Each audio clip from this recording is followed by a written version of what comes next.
listeners, and thanks for joining again or for the first time. Today, we are talking with Jeremy Stockdale, who runs a weekly LinkedIn series he's titled, On Wednesdays, We Smash the Patriarchy.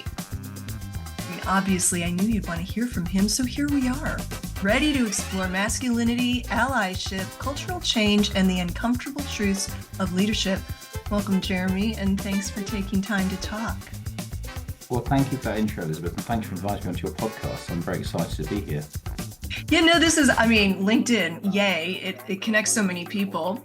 And I saw your post. I think you were one of those your post, and it was called On Wednesdays We Smash the Patriarchy, which I've had a vague recollection of hearing that somewhere before. And then I admit to a bit of surprise when I saw that it came from a man.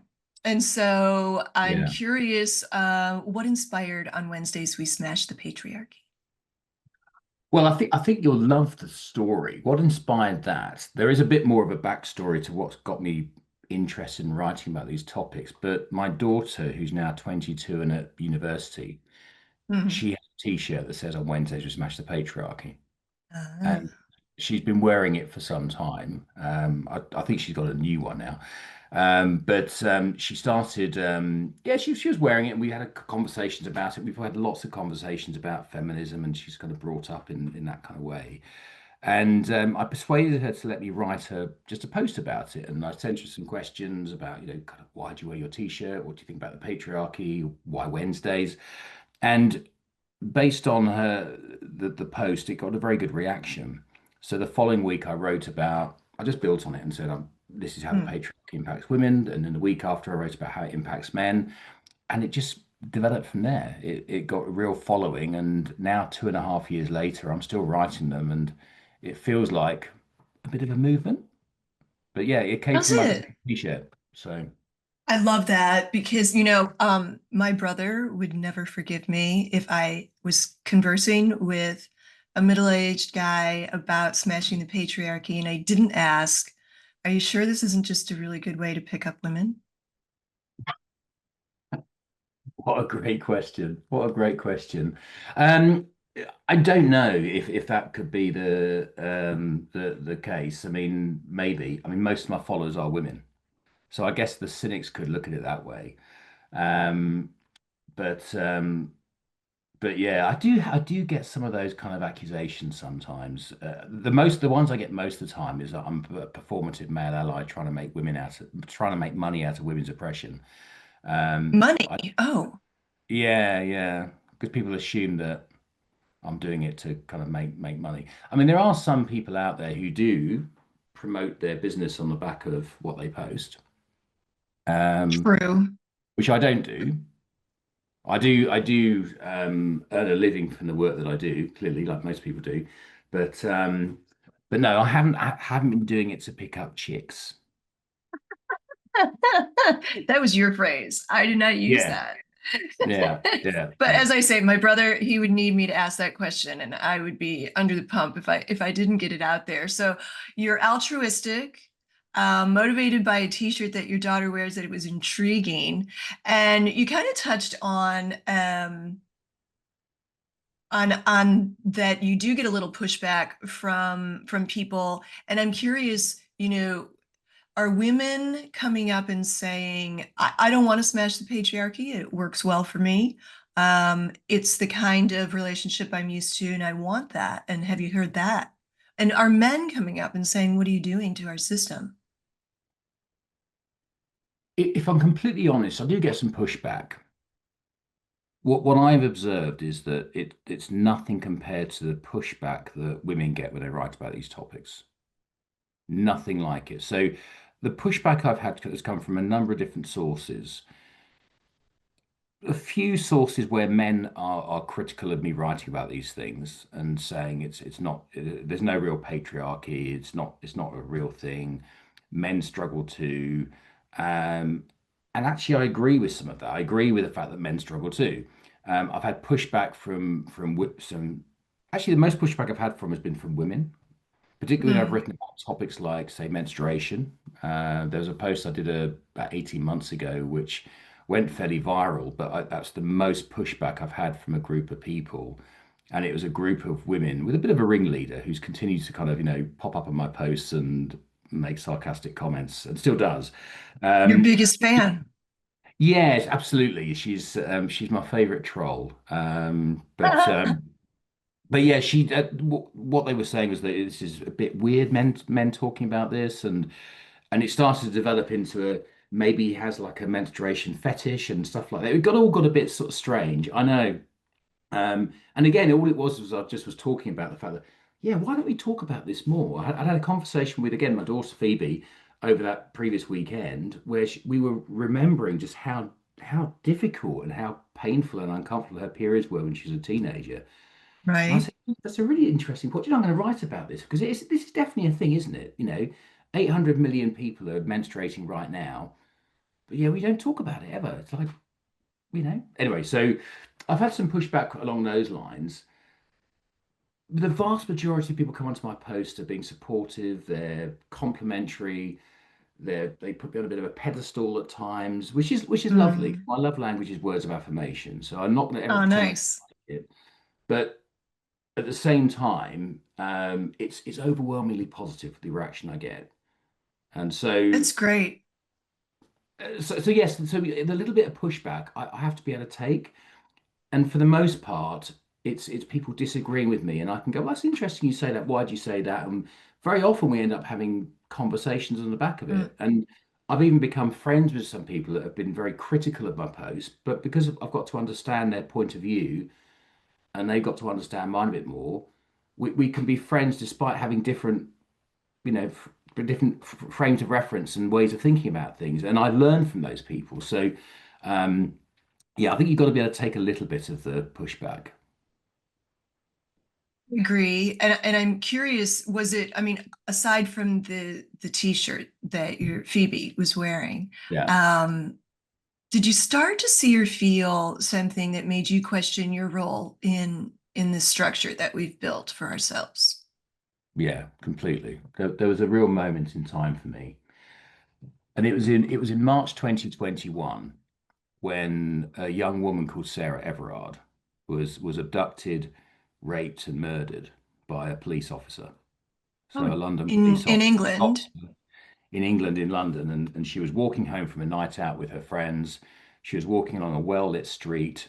She was on the phone to one of her friends, as often a safeguard women have, walking home alone. Yes. She actually had her keys in her other hand. So doing all the things that women do to keep themselves safe but shouldn't have to. And yeah, she was stopped by a police officer and yeah, he murdered her. And it was a massive out. He was found out, and it turned out that he was well known for being, a very predatory male, and but nothing had been done about it. And there was a real outcry from women, a real sense of anger and frustration from women because they said, "Well, we can never be safe. How can we be safe if this can happen?" And I was, like most people, was really horrified by what happened, but I was also struck by the feeling that women had. And I spoke to a number of female friends at the time, and I was thinking I should be able to do more. I should be able because I don't. The privilege I have is I don't have to face those kind of challenges. I don't have to worry about my safety at night or when I'm alone in a lift with a man, or I don't have to think about those things. So with that privilege, surely I have more responsibility. But I didn't know what to do, and I said to a friend of mine, It's very "What?" Spider-Man of you, if you don't mind my noticing. Well, it's interesting because I remember when I was a leader back in the day, I remember thinking what a privilege leadership was and how I love the Yeah. responsibility that went with it. Then Uncle Ben comes along and uses that line and goes, you know. But yeah, I do love that reference, but it really strikes you as being quite profound and applies to a number of different things. So yeah, with privilege comes responsibility, and um, so I spoke to a friend of mine and I said, what can I do to be a better male ally? And she said, read two books.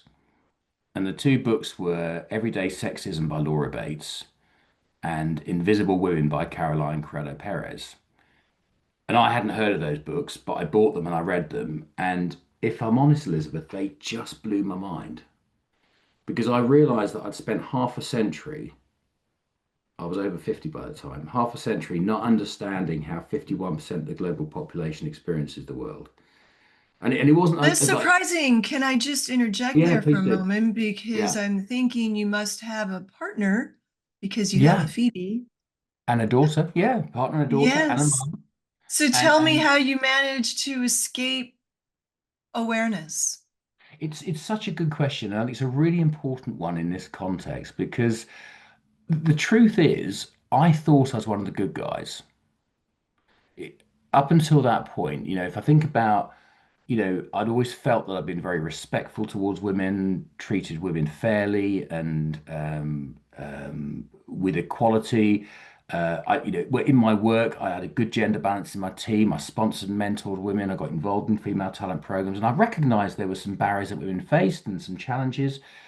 And so that's what I thought. I thought I was a good guy, genuinely. And But then when I do read, you mind my interjecting no, please and do. You noticing challenge that the away.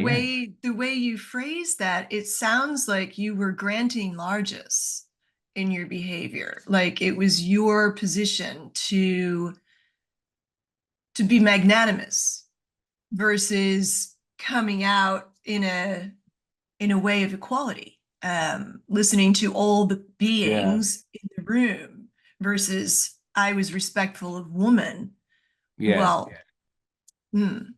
I So, think that's probably true. I think that's probably true. I probably saw myself as being someone that, yeah, I'm doing things that my colleagues aren't doing, and I'm a good guy. I'm a good leader, and and I would also get told that as well. I'd be told I was one of the good guys. I'd be one of the good ones, and oh, you can trust Jeremy, and so that's kind of what I thought. yeah, Genuinely. So sure. I don't say that with any pride. I just say that with a moment of kind of self-reflection. And Hmm. when I read those two books, I realized that I hadn't done nearly enough because I just didn't know enough. I just did not understand. I did not understand the true reality. And even though reading those books didn't mean I understood everything, but it just made me Hmm. realize how little I understood about the female experience and about the systemic barriers that women face. That And just what are a couple of those just to help us out? Yeah. So from everyday sexism, because I knew that women experience sexism and catcalling and things like that. But one of the things that really struck me was the amount of girls who were catcalled as they're walking to school in their school uniform by grown men. Well, it's always been a little confusing to me the costuming that are of school Yeah, uniforms as an alluring number for I think they're probably in strip clubs. I know that it's depicted on the cover of what we used to call blue movies. Um, new movies. Yeah, yeah, I mean, we didn't used to call them that. I think our grandparents did. yeah, But yeah, so pornographic movies, they definitely yeah. use that depiction. And it was always very disturbing to me because this is underage depiction. What's the fascination with young girls in their uniforms? Um, and I asked a Think of friend, what's that? sorry, I was going to say think of Well, baby one, Britney Spears breakthrough hit. and she says that was her idea, and I think it was just the innate awareness that it is appealing. And she Yeah, said it's going to go cha-ching, which is disturbing. Um, and the only sort of grasp straw that I could hold on to was a male friend of mine um, who was attracted to the schoolgirl outfit and was clear about it. And I was like, what's wrong with you? These are yeah, underage depictions. What's the deal? He's like, oh, I think it's just that's the age we were when we became aware that we liked females and it's a memory. And I thought, well, that's very sweet and unevolved, yes, and we yeah. could grab onto that if we want to. However, it's a bit thin. So I'm not Yeah. sure, the catcalling. Walk me back to that. You became aware of girls going to school in their uniforms and being It's accosted verbally. Yeah, I mean, I hadn't, I guess the thing is, I hadn't really thought about it before till I Mm. saw it through a young, like a girl's lens and what that is like being sexualized at such a young age by grown men and the sheer prevalence of that. Because Everyday Sexism was written by Laura Bates because she experienced three things that happened to her in one week. She was touched on inappropriately on a bus. She was catcalled. Something else happened, and she just thought to herself, it just made her feel, really, is this what life's like for women? So she set up a website and said, tell me stories because this is what happened to me. And of course, it went viral. And on the back, Yes. she wrote a book. She's written many, many more books. She's done podcasts and TED talks. Um, so the sheer number and volume of the stories and actually seeing the human impact on the victims. And I probably never would have thought of them as victims, but was seeing that. Oh my, I just didn't know. I had no idea that this is what it's like. And of course, I naturally think of my daughter, who was a teenager at the time, and think about she's going to be experiencing these kind of things. And my son, who is 4 years younger than Phoebe, Toby, he's I don't want him to grow up thinking these kind of things are okay. Uh, Right. so that was everyday sexism. It was the sheer scale of what women experience on a daily basis, and real stories from hundreds of thousands of women. And then Invisible Women is a really tough read because it's very data heavy, and it just shows the data biases that exists in a world designed by men for men. And one of the ones that I always talk about because it just strikes me as being mind blowing is that women are 47% more likely to suffer a serious injury in a road traffic accident than a man because all the Oh, safety because features yeah. are still designed around a male body. But how can that be? Well, do you have the date where you got that fact? Are we certain that that's accurate? Yeah, That's it is. remarkable. Well, it's, I think Caroline's book was, it was relatively new when I read it. So let's say the book's 6 or so years old. It was definitely true then. I've Wow. seen no evidence that it's changed. I still quote it, and I still see people quoting it. Um, I still think they use male crash test dummies. Um, it's like when I was about 2 years ago, I met an amazing woman who was she was just retiring from the police force as a detective inspector. She's now back working for them in sort of DEI and culture, but she was just retiring and she was doing a talk, and it was fascinating listening to her. But one of the things she shared with me was that for when it comes to if you're a female officer, the stab vests are not designed for the female anatomy. Now, you and I don't need to really explore the fact that female anatomy is slightly different from the male anatomy. But what she was saying was that they used to be, they used to be male stab vests that they used to have to wear. Then they made them unisex, whatever that means. Because what? Yeah, so I guess they were, I don't know, but they weren't shaped around the female anatomy, and they're still not. They're still not. And this has been known for some time. So, and there's a lot of I don't know what the percentage is, but you've got some forces now that have 30% female officers. So it's not as though this is it. You're absolutely right. That kind of stuff blows my mind. I remember when the Women's World Cup was taking place, Football World Cup was taking place about 4 years ago, and the first time it was starting to get some real prominence in the news. And I was, in fact, it couldn't be that long ago. It must have been less than that, a couple of years ago, because I was writing about it in my post. And Hmm. football boots that women were wearing up until that point, male football boots. There was no, so now I think Nike came out with one, and one or two others have, but for years and years and years, so for 50 years, women were banned from playing football, weren't allowed to, and then since when that ban was lifted, they were wearing male football boots. So women are something like 8 times more likely to suffer an ACL injury, knee injury, than male professional players because they're not wearing the right equipment. It's like, what the really? When you start diving into it, it becomes quite Yeah. overwhelming, I would imagine.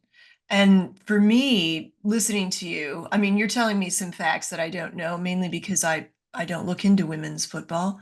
Um, but I do know that, for instance, the bicycle seat is for like a racing bike. It's very uncomfortable for women. And the Italians, oddly, I thought in my mind, I don't know about oddly, maybe we edit that out. But the Italians developed a seat for women, a bicycle seat for Mm. women. It's incredibly expensive, but it has considerations for the female form. And wildly Yeah. popular, because it's comfortable instead of not. So Yes. it's an interesting consideration to think that because men are were designing the world, they were so myopically focused on Yeah. themselves. And Yeah. so I'm wondering if that dives into how we might define healthy masculinity today. How do you define it? I always struggle a little bit with that question because the danger is you kind of do it in your own image, and I don't think it's Mm. for me to define healthy masculinity any more than it would be for anyone to define healthy femininity.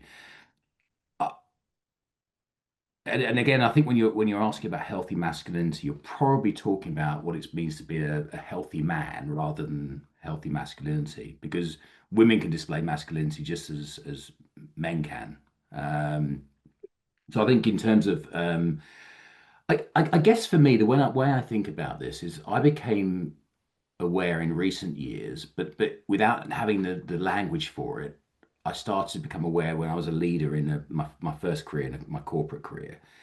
And I realized that I've been led down a particular route when it came to being a leader, which was really sort of to maximize the agentic traits, things like assertiveness, confidence, logic, discipline, being goal oriented. What would be described as masculine traits. But I prefer to use the term agentic as opposed to make it sound like it's what men do.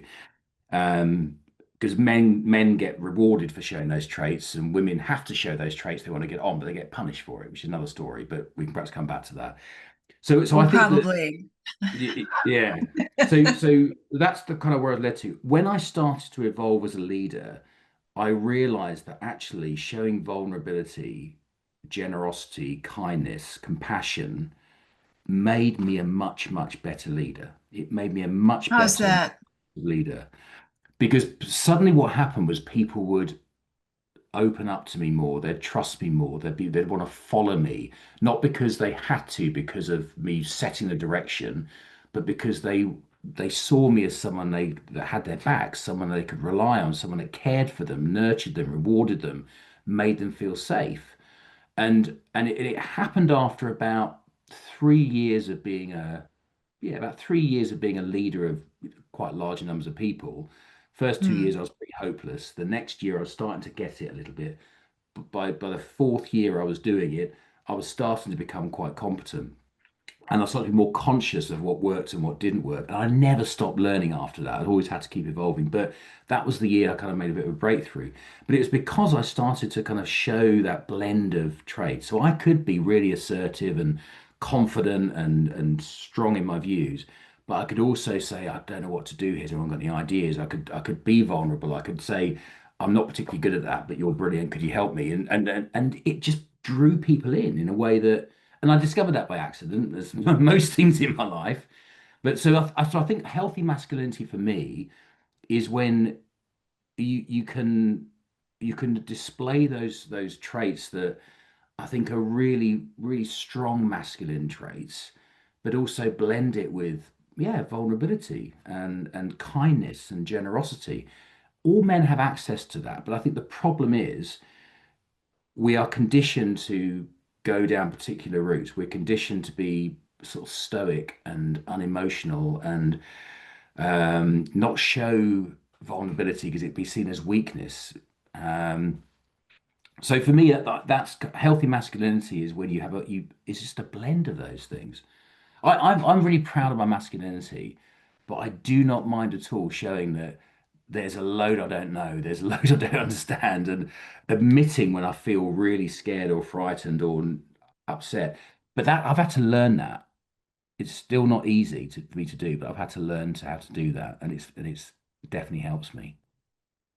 What you're saying, I'm getting the image of yin yang in my mind. I think, we all get this piece of the yin yang. We understand that, but I think a lot of people miss that there's a dot of the other color in each side.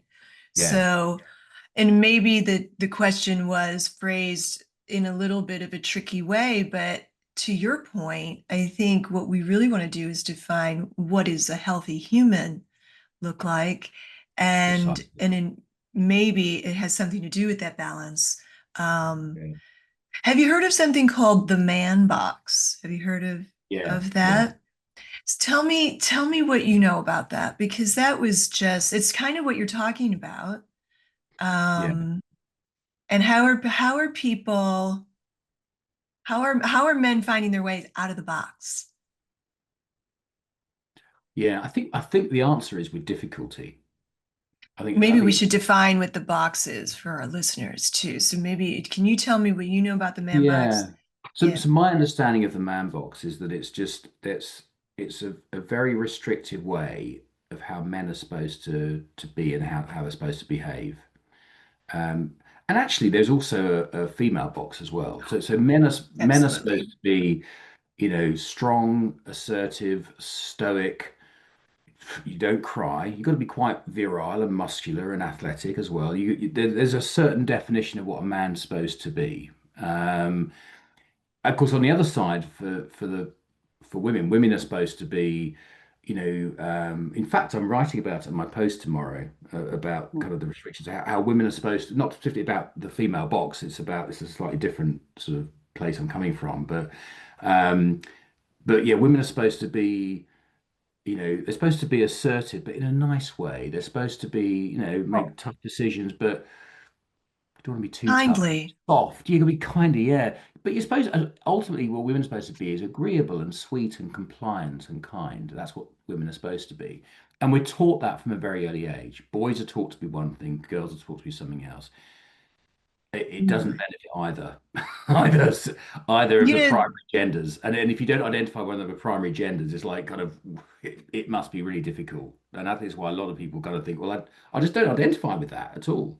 That well, box you're no, I mean, what you're describing are those faux 1950s advert memes with people yeah. smiling at with their cup of coffee, right?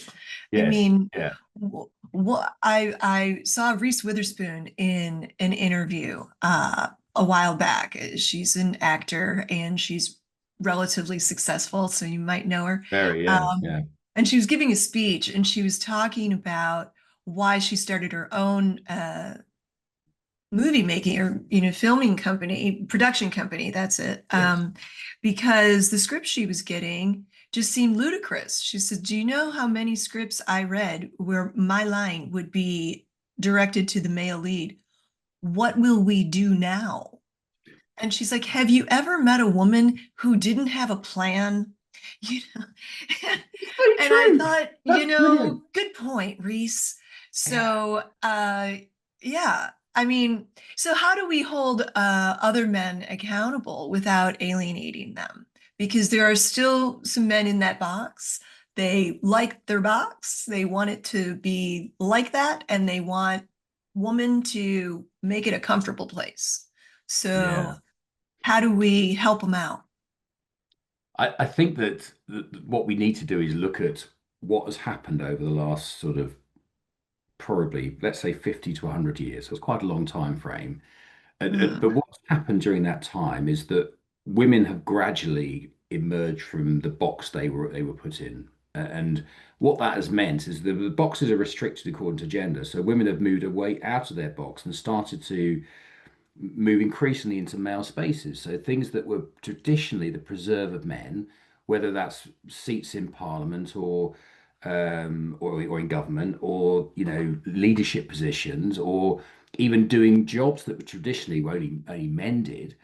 Like we talked earlier on about police officers, and you got female police officers. I mean, so women have moved into those spaces and they've started to behave in a different way. So women aren't just agreeable and sweet and compliant anymore. They're assertive and they're tough and they're loud and so they women have made a lot of progress.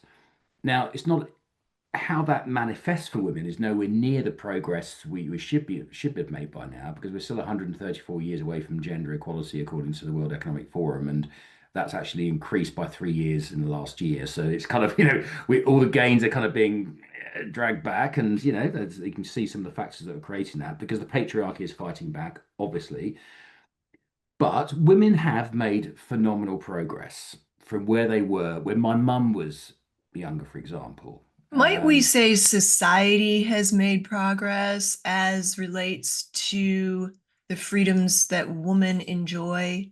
I think that's a much better way of putting it. Yeah. So And it's society has really got, just Western women as well, yeah, mostly, I yeah, it think. is. Although what you've also seen is in places like Afghanistan, where there was tremendous progress made. That it shows how fragile that is when then that has been absolutely all rolled back. And even in Well, the the greatest USA at the well, I was going to moment. say the biggest democracy, the most successful democracy in the world, we sit when it's happening there when hard fought rights are rolled back. You realise that we're not on a linear line of progress. It's fragile. Um, so I think back to kind of the progress that has been made, and there has undeniably been progress that society has made.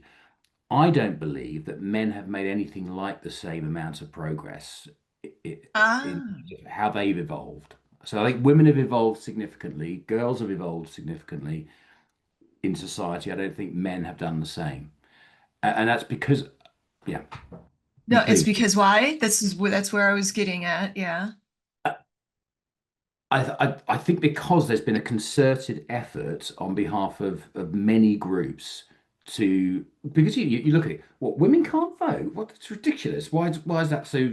We fight. There's been fighting for that, and what so. In the 1980s until 1982, women weren't allowed to order drinks in pubs in the UK. That a man had to order. So people go, that's just stupid. So we changed that. Marital rape only became illegal in the late 80s in the UK. So gradually, women and maybe with support of some men, but mostly women have chipped away at things that are unfair. Well, holding office, being able to be part of the Yeah. lawmaking group, that's new, So there's been a you know? concerted effort on behalf of women, probably mostly by women for women, to challenge inequality. Men didn't really experience inequality. They didn't experience inequality, and so why would you be White fighting? men.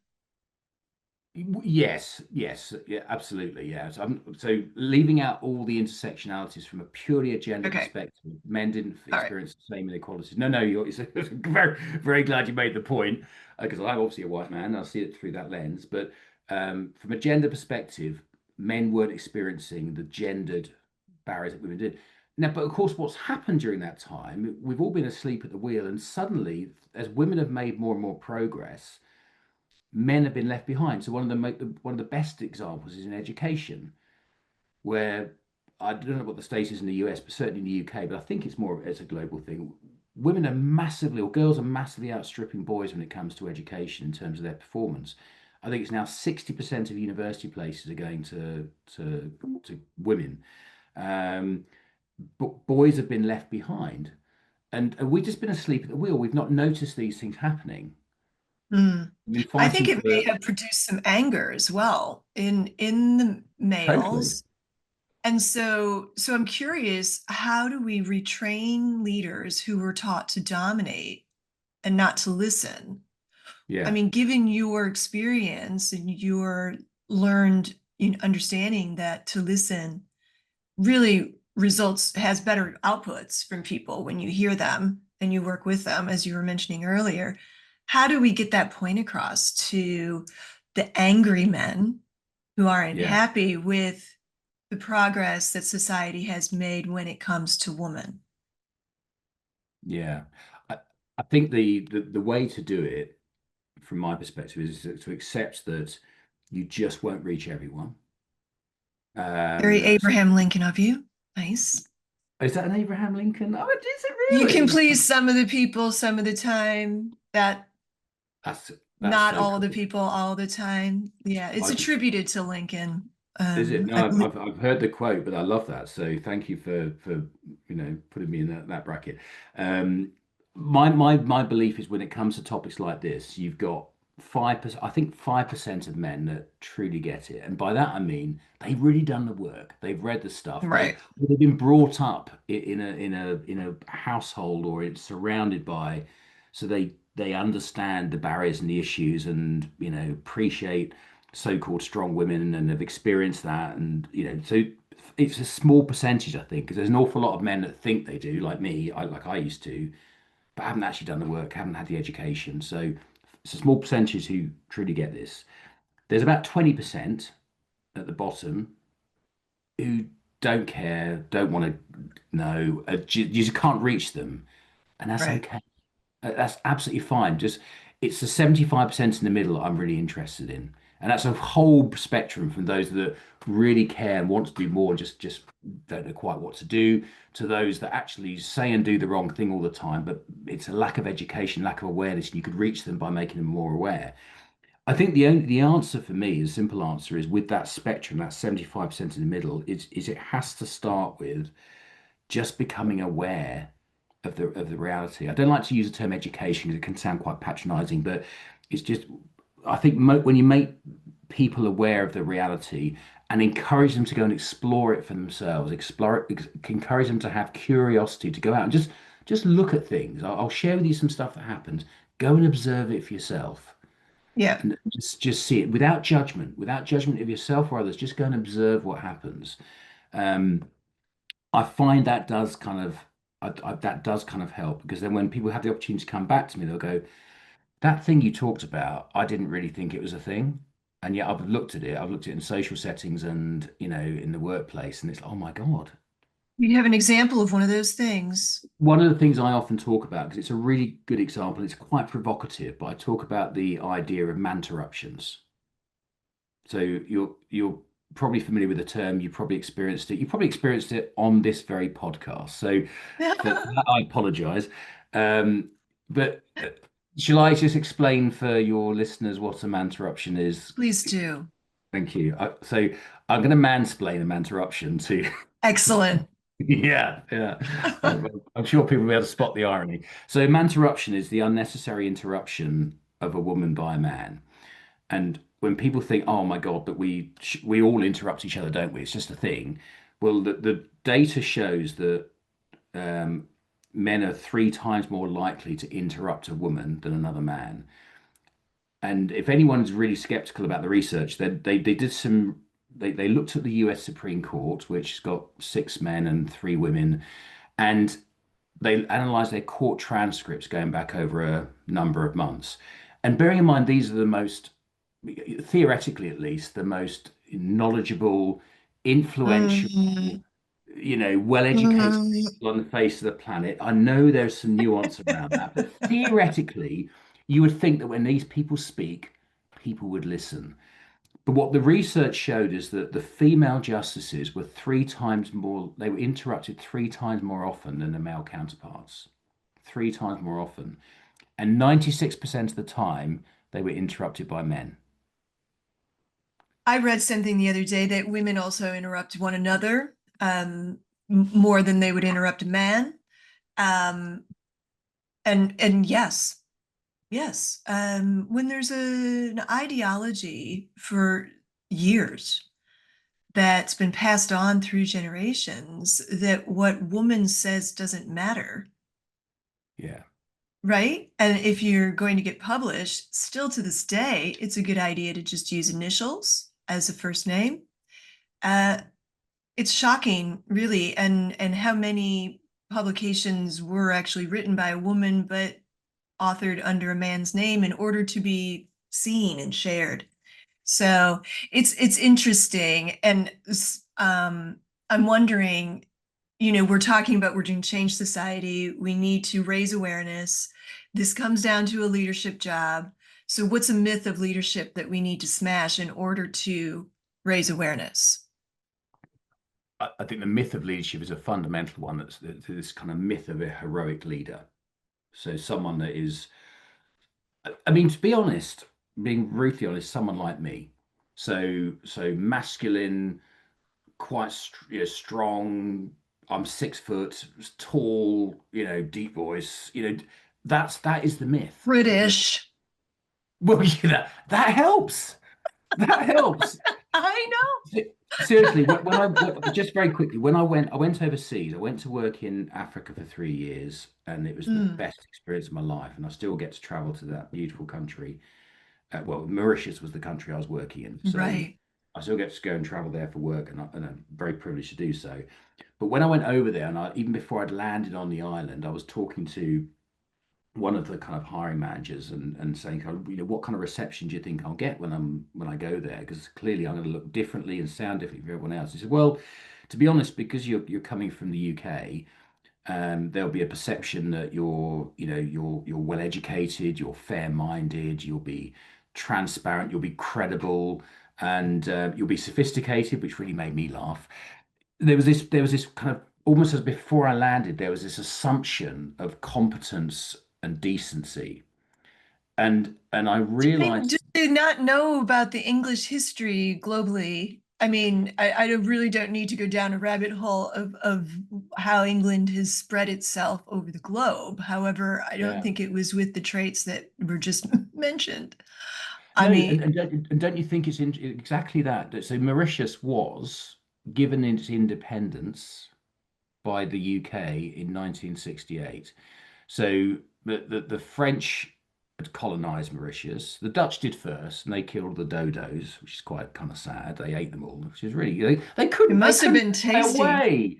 I mean, it's like this. They literally sitting dodos, and they just ate them all. Anyway, the Plump and dodos were owned by the juicy. Dutch.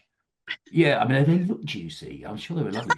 And They and then do. the French kind of came in and introduced a Mm. huge amount. There's lots of good stuff, huge amount of culture and stuff, and but also indentured laborers from India. Sauce And for the dodo. too late by then. The sort of Oh, dodos they were all gone. The were Dutch had kind of, already eaten yeah. them. Okay, You okay. think what the French could have done with the dodos as well? It's like it'd be amazing. Anyway, I know. and then the English took over from the French, and so Mauritius has been, yeah, colonized Through the and has ringer. gained independence relatively recently, and is a very proud nation as a result of it. But the French and English influence is still very strong, and there's no question the from my experience, the English are still revered in many places, parts around the Oh world. well, if they are seen as removing the yoke of tyranny, if that's a perception, would that be an accurate perception? Well, I mean, I granted guess so, freedom but is a really strange concept for me to get my head me too. It's around. almost like you've got an abuser who stops abusing you, and says, "Actually, I'm Yes, going to stop abusing you. I'm going to leave you." But it's like, "Oh, thank you so much." It's like, so I do find it strange. I mean, clearly, I'm not someone that sort of has colonized, and none of my contemporaries are. But I also, India's another place where, you know, we we kind of went there and took the place over and mm. introduced so-called culture. I mean, I'm sure they're quite grateful for the cricket, but yeah, They love I, it. and I still find that when I went to India for the first time last year, something I've always wanted to do, and I'm definitely going to go back. It's an amazing, fascinating place, and clearly vast. So only sort of tiny bit of it, but the Same. fascination with me when I was there. I mean, lots of places I went, I was the only white face in the room. People wanted to take pictures with me and stuff like that, and Well, I was touched a lot. Was yeah, wanting to touch. Well, yeah, and I'm 5'7", and so there, that's quite tall, uh, yes, towering over with lighter hair and skin. mm, And yes, it was overwhelming, to be honest. Yeah. yes, I can understand that entirely. Yeah, yeah. Um, so yeah, so there. I think there is this. I can't know quite how we went down that interesting rabbit hole, but there is We were this. talking about the myth of leadership and how, Yes, what are we going, what's one leadership myth that you'd like to smash because yeah. it's in the way of progress? So my view is that we have to completely redefine what leadership is, and we got to forget all of those ridiculous traits that says what leaders should All be. right, let's So do it. You okay, and me. Okay. so to do a very quick example, I know that when the company I worked for 27 years, Barclays, they definitely had some visions and views of what leadership was, and one of the big words that they used to use was gravitas. Leaders need gravitas. Uh, Okay. Yeah. So I remember in my kind do of you want late me to sell you a car or do you want me to do something else? Because that's, I was told I needed more gravitas, and when it was described to me, I thought, I could do that. The description I was given was that you're really enthusiastic, but you're a bit like an enthusiastic puppy. If we throw sticks into the sea, you'll go chasing after them. They want someone who's a bit more kind of gravitas, and I thought, and they pointed out someone a similar male, a similar age, and said, well, he's got gravitas. I went, oh yeah, I can see how he's evolved, so I can emulate that. The same thing was said to a friend of mine. So this very diminutive 5 foot nothing woman with bright red hair, a oh, very strong regional accent, absolutely gave no shits about anything. And she was told that she needed more gravitas. She had a very high voice as well. It's like, what does that mean to her? What does gravitas mean to her? Well, what she would have to do is find some way of artificially deepening her voice, maybe have a complete makeover. So she's fitting into the perception of what women or leaders should look like. So we need to completely redefine leadership. And for me, we need to start from some very, very basic things. Leaders aren't taught how to lead, they're taught how to manage. And the first thing for me would be is I think there's 3 stages to leadership. There is lead yourself, then you can lead others, and then you're in a hmm. position where you can actually lead business, lead growth, whatever. So the first thing is to understand yourself and to be yourself with as much skill as possible. And in order to do that, you need to know yourself. You need to truly understand what's your purpose, what's your values, what is it you're good at, when are you at your best, when are you at your worst. Yeah. Understand that so you can self-regulate and self-manage. The reason why I called my company when I set it up a few years ago, Why Lead, because I want to help other leaders find their why. Why do you lead? What is your purpose as a leader? Why should others follow you? Because I discovered that by accident. And that's what enabled me to continually invest and learn about leadership and the impact I was having. So I would not just get better and better, but be able to adapt and be suitable for my people, for the context I was in and they were in.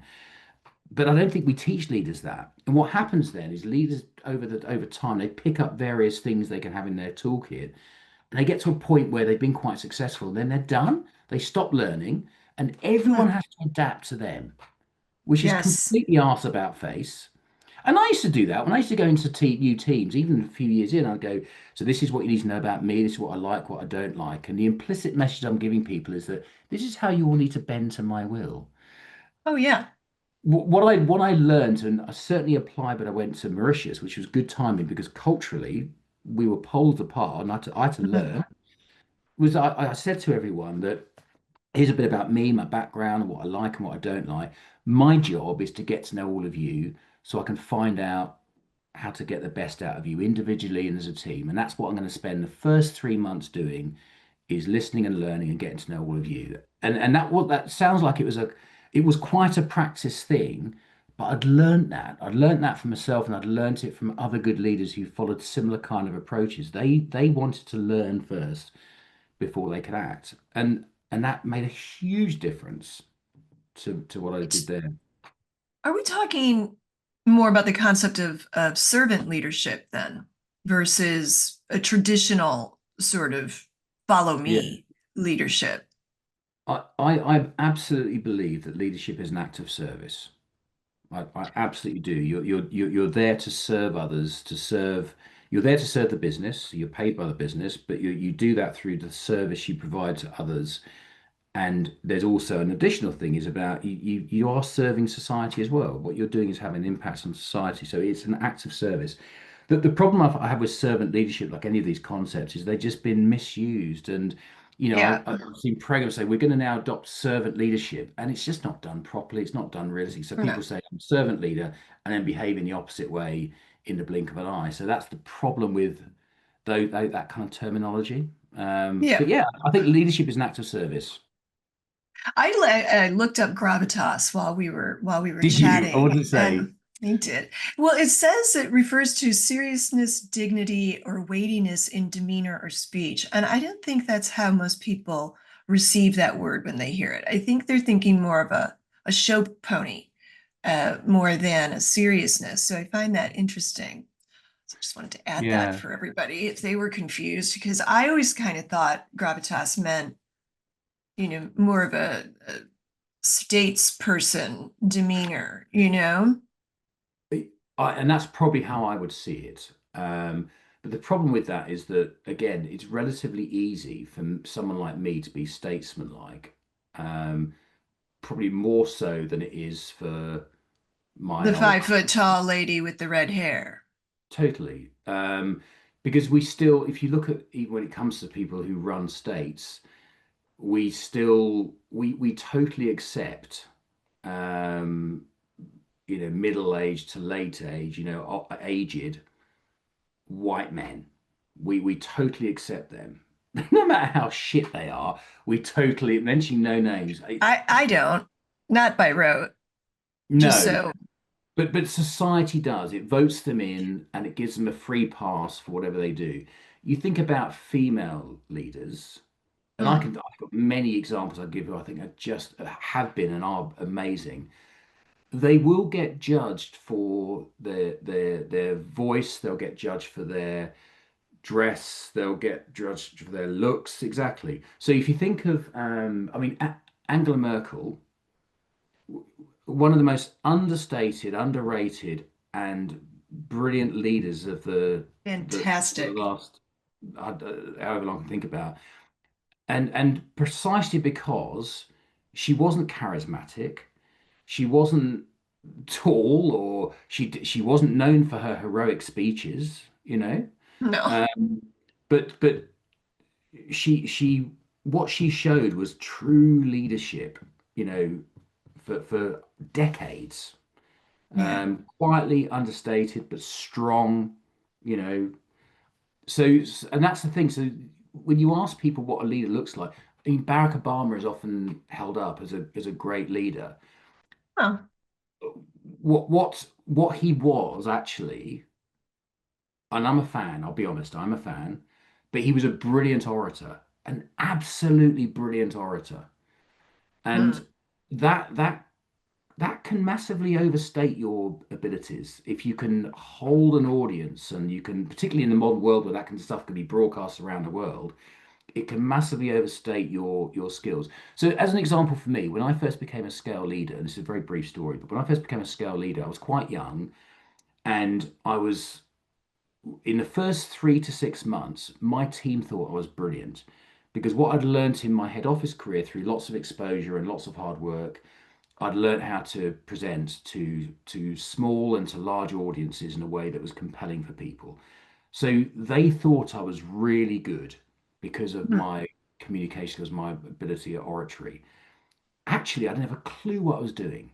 And once they realized that I didn't, it all came crashing down. And it took me another few months before I realized I didn't have a clue what I was doing. And the oratory was no longer just the thing. So the trouble with that is, unless it's backed up with substance and delivery, it can completely fool people. You can have a whole successful career as a great orator, male, yes. and just leave carnage in your wake. And so You're not that's saying Obama did that, are you? no, not at all. I'm a massive fan. I think that I'm just messing with you, Jeremy. I know you were yeah, yeah, saying. yeah. I I think that the sad thing about Obama was that he came in during the financial crisis. I mean, Christ, what he had to deal with that, he never quite had the kind of backing that he needed in kind of from the Senate and from the the various branches, and so um, you know, I'm a huge fan. Because what I saw beyond the oratory was I saw Mm, genuine humanity and humility, and a seemed desire like it. to do good and do the right thing. Didn't do everything right because no leader's going to, but I think his intent was all there. I think that his statesman-like abilities, his oratory was a bonus that enabled him to get his message across. I think Yeah. fundamentally he was a great leader and still is. Yeah. I mean, yes. I mean, I agree with that estimation, but that's not what we're here to. I'm actually curious. I do have a question. So, what in this Smash the Patriarchy, I had a friend, a woman, say, I was telling her that I was going to interview you, and she said, you know, women don't smash things. How is this being an Yeah. ally to women? And I said, well, that brings us to how can men be allies without making us prickly? And and if women don't smash things, then maybe it's the men who need to. And Yeah. so that was that whole exchange. What would you say about that? And how would you respond if people say everything you're doing is way too political? Yeah. So two great questions. So I often get challenged on the language. I get challenged on the use of the term patriarchy, and I get challenged on the smashing being kind of typically male and typically masculine, which I think kind of goes to prove the point, doesn't it, in many ways? Because the idea that women don't smash things is ridiculous. Women have I been smashing things. If it wasn't for women smashing things, God knows where we'd be. I mean, women do, and have every right to do, and but because we don't expect women to be doing that, well, women don't smash things, do they? They're too busy cuddling, kittens and stuff, and doing being lovely things. demure. Yeah, I was surprised to hear her say that. I wouldn't necessarily agree. I think women smash yeah. things Where quite would we be well. if they didn't? Absolutely. And I think that that's again, it goes to prove that one of the other challenges is that we think that misogyny and these kind of gender stereotypes are upheld by men. No, we all do it. We all Absolutely. do it. Internalized misogyny is a massive challenge we need to overcome. I'm not a massive fan of taking men into groups of room and share and telling them how to be better male allies. I don't like the term male allies anyway. The idea that that's what we need to do to help women is to fix the men, I think is wrong. We need to be working on these things together because internalized misogyny is massive. The amount, I think research shows that the biggest barrier that many women feel they have in the workplace is other women um, Hmm. competing with each other, and because they know there's only a few opportunities. The further they go up, the less opportunities there are, and because I have a theory, yes, please, and it will circle back to the current framework that we have being the reason that woman competes with woman. yeah, Because for generations, the only way woman could secure her future was to attach herself to the most eligible man. And men like what they like.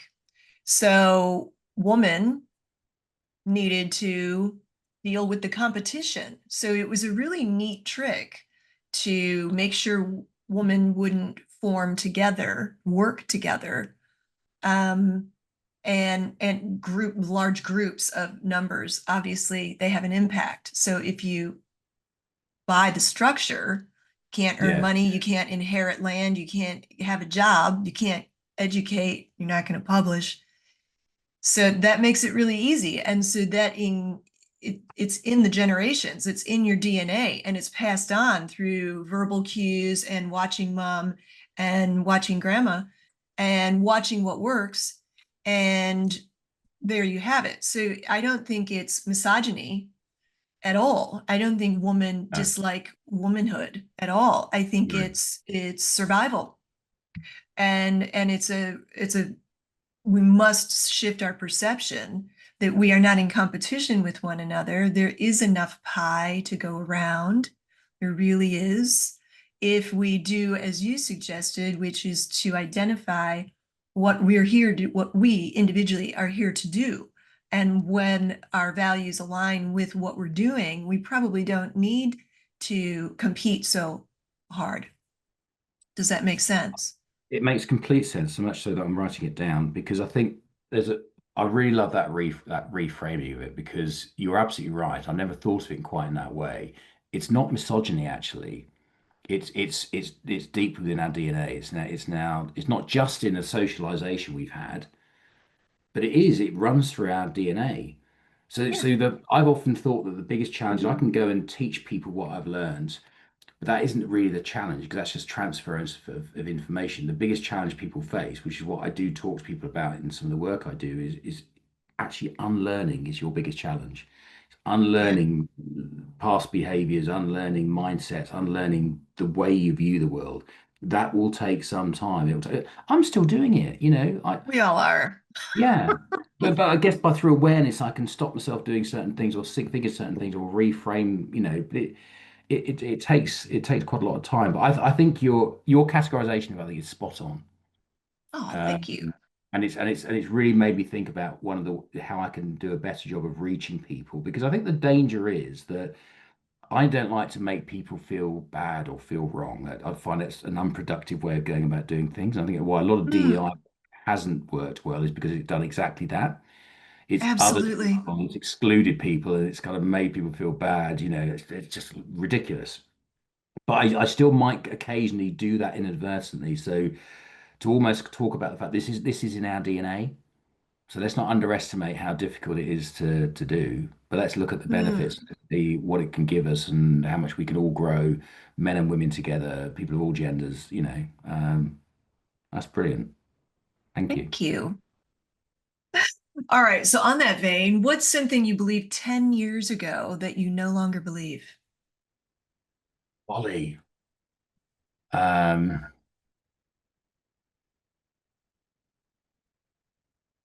it's a really difficult one actually because it's whether it's a conscious belief or not. Um, I probably believed. I probably believed in my gut that I would definitely believe that men had more authority than women, and I had more authority, and when I spoke, it carried more weight than a similar female equivalent. Now, what I see is that that is the perception, but it shouldn't be the reality. That is what happens. There is an authority gap, no question, but I'm now Mm. aware. So I think there's many things that I would have believed unconsciously maybe sometimes it become more conscious that I now have to check myself with. Um, I'm trying to think if there's actually a more concrete thing of something I believe that I might have to come back to it if I think of one. You can do a piece on it if you like. Yeah, okay. What Um, great, what great ideas. Something I believed 10 years ago, no, I believe. Okay. all right. What does progress look like from the Smash perspective?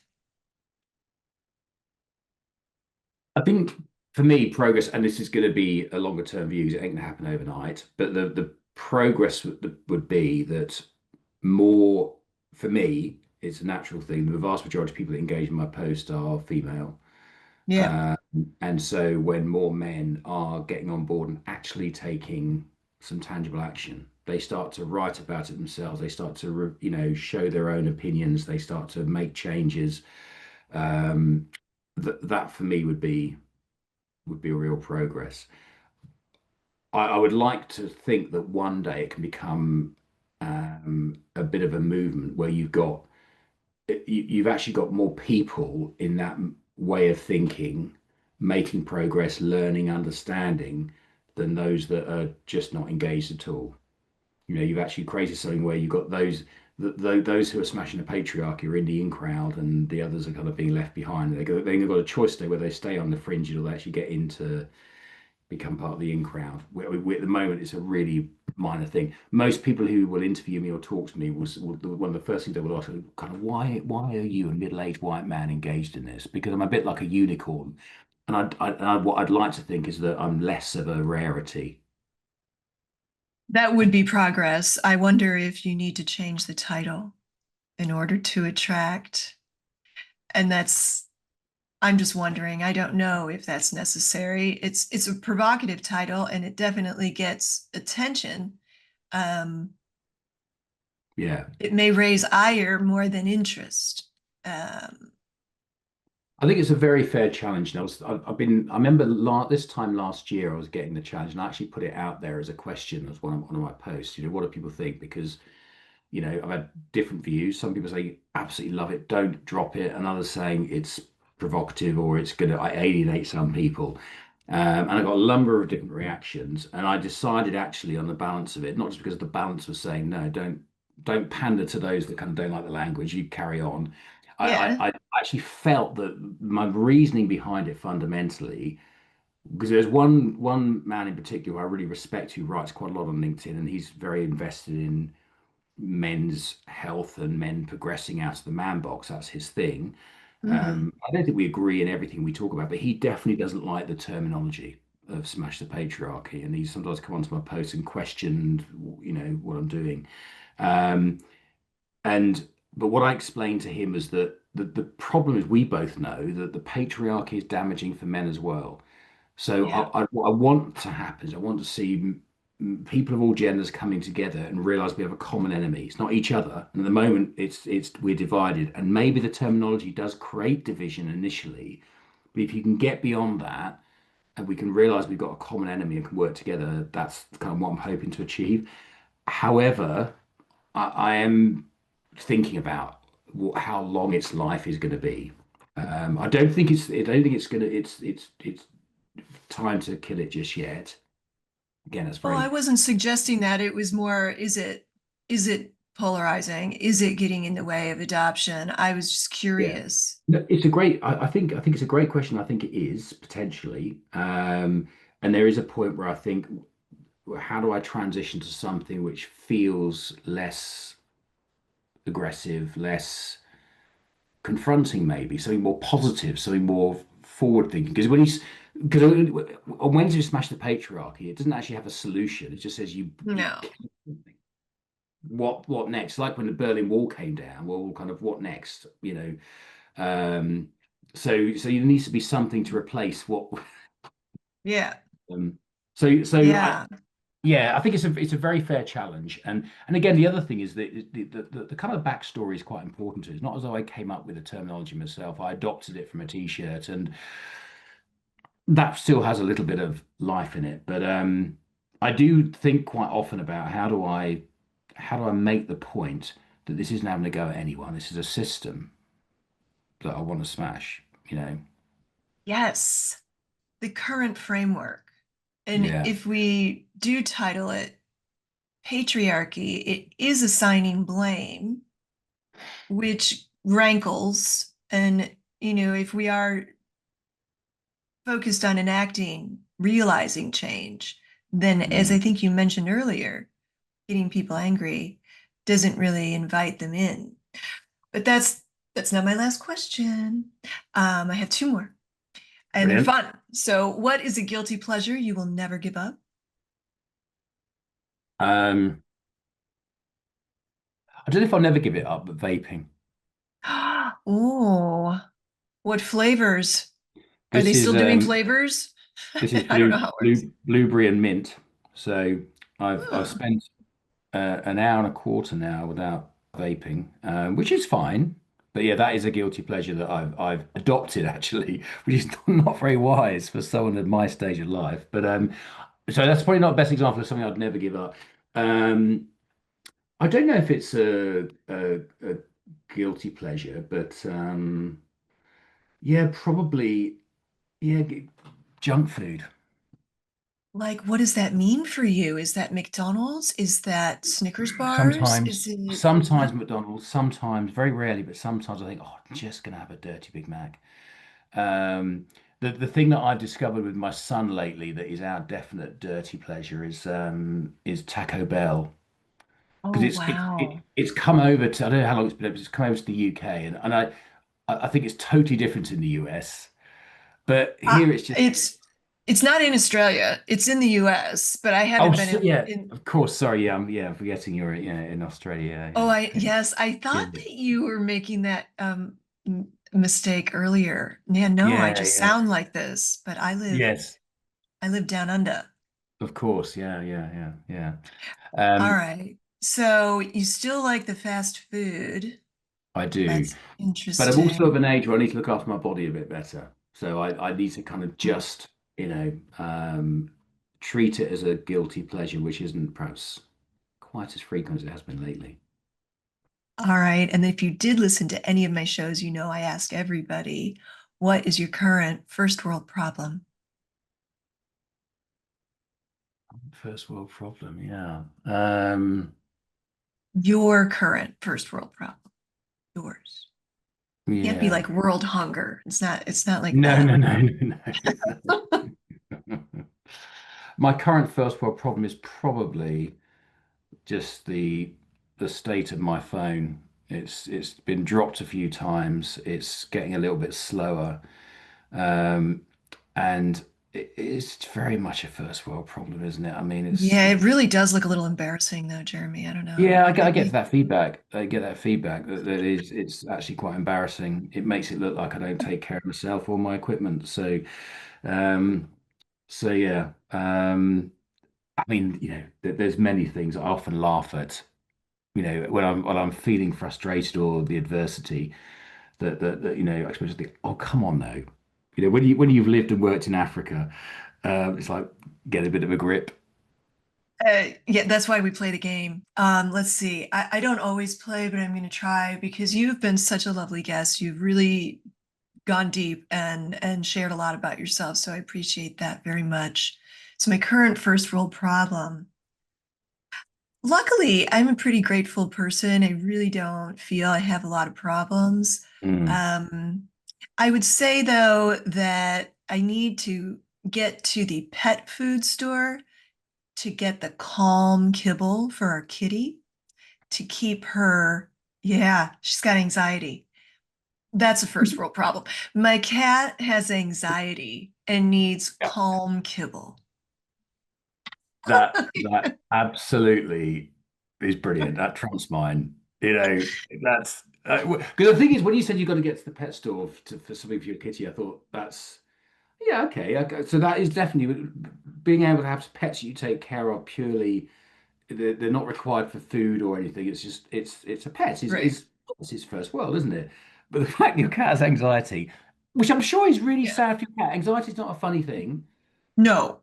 but it's a cat, isn't it? I mean, Yeah, I it I love is. that. So, I Ladybug. love that.